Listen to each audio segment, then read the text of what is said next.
Irmãos, nós às vezes honramos muitas coisas, valorizamos muitas coisas, mas se tem algo que nós temos que honrar mais e valorizar mais, é a família e o casamento.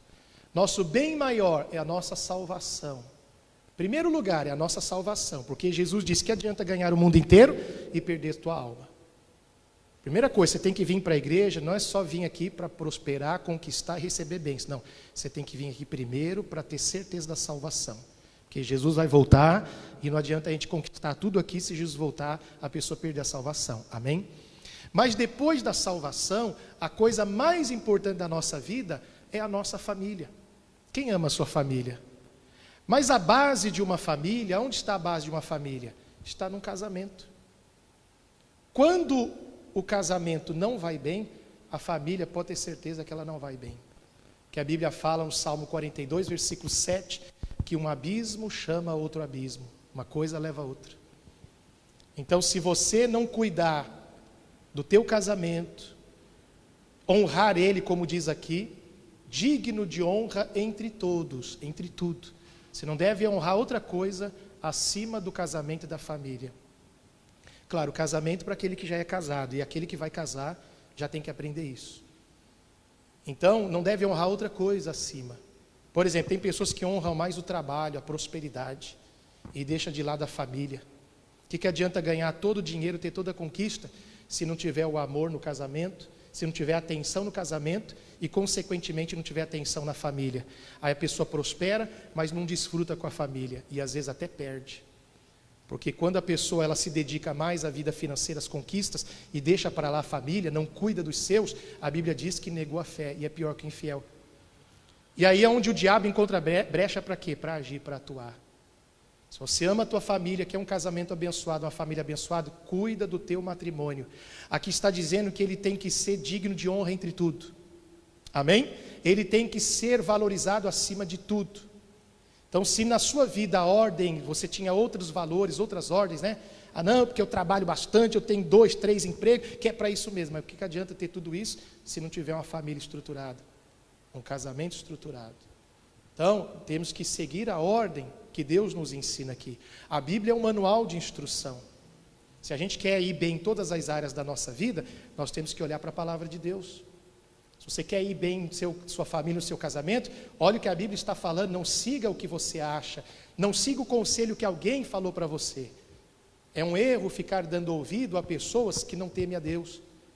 A pessoa que talvez lá no teu trabalho, ou na sua escola, na sua faculdade, quando você passa por um problema na sua casa, no seu casamento, ao invés de você falar com Deus, ou falar com um homem de Deus, uma mulher de Deus que vai te ajudar, você fica falando com uma pessoa do mundo que não conhece a palavra, aí fica enchendo sua cabeça com coisas erradas.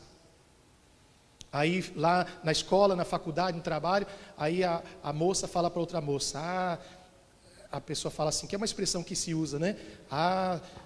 Se eu fosse, sua boba, se eu fosse você, eu dava o troco. É assim o mundo. O rapaz fala para o colega de trabalho, né? Ele conta lá as suas amarguras, seus problemas dentro de casa. Se eu fosse você, eu dava o troco, eu fazia isso. Quer dizer, conselhos completamente errados. Se nós temos que buscar um conselho, temos que buscar o conselho de quem? De Deus, da palavra de Deus. Para o bem do casamento e para o bem da família. Então a Bíblia é o nosso manual. E o que ela está falando? Ela fala diferente do mundo, ela fala diferente do que nós achamos ou queremos. A palavra de Deus fala para nós valorizarmos, honrarmos o nosso matrimônio, a nossa família, acima de tudo e de todos. Quem está entendendo, diga amém. Se você partir por esse princípio, o teu casamento vai ser uma bênção e, consequentemente, a tua família vai ser feliz.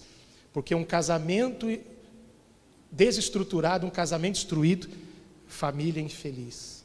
Um casamento feliz, um casal feliz, família feliz. Reflete nos filhos e em toda a família, em toda a casa. Mas ele fala mais coisas aí. Venerado seja entre todos o matrimônio e o leito o quê? Sem mácula. O que é o leito sem mácula? Sem mancha, sem pecado. Que pecado, pastor? Sem adultério, sem prostituição, sem imoralidade, sem promiscuidade, porque o leito, ele tem que ser santo. O leito ele é, na verdade, um altar. O leito onde o casal dorme, onde tem a intimidade, numa linguagem alta, ali é um altar, foi santificado por Deus, quem está entendendo? Então, o leito tem que ser sem pecado, sem mancha, sem coisas erradas. Porque quando você vê o leito como um altar, aí você vai ter mais temor. Por exemplo, a maioria das orações que eu faço no meu quarto, eu faço na minha cama, porque eu vejo a minha cama como um altar, que é o leito do meu casamento. Quem está entendendo? Eu vejo a minha cama. Quando eu não oro de joelhos no chão, apoiado na cama, eu oro em cima dela, porque para mim, a minha cama, o meu leito, meu e da minha esposa, é o nosso altar. Ali é onde eu mais faço as minhas orações, é em cima, é o meu altar ali. Então ele está falando que esse leito tem que ser o quê? Sem mancha, sem mácula. Então Deus deu a dica para você, rápidas palavras, você entendeu, coloque em prática. Um leito sem mácula também é perdoar. Se estiver magoado com o marido, com a esposa, como é que você vai querer ter um casamento feliz, uma família feliz? Um brigado com o outro, um magoado com o outro, um com rancor com o outro, não tem como. E o diabo, ele quer atingir o casal, ele quer atingir a família. O diabo, a Bíblia diz que o ladrão veio para roubar, matar e destruir. Porque se ele destrói o casamento, ele destrói a família, acaba com tudo. Porque quem vai conseguir trabalhar se está com o casamento destruído, se está com a família destruída? Não consegue, não tem cabeça para trabalhar e fazer outras coisas. Então, cuida do que é teu, cuida do que Deus te deu, cuida da tua casa, cuida da tua família, cuida do teu casamento. Se você ainda não é casado, você vai casar um dia, então cuida. Já começa a se preparar a partir de hoje. Já tem esse entendimento a partir de hoje, para quando casar, você não imitar o mundo, mas imitar a palavra de Deus. Se a gente tem que imitar, não temos que imitar os pecadores, nós temos que imitar a palavra de Deus. Quem entendeu, diga amém.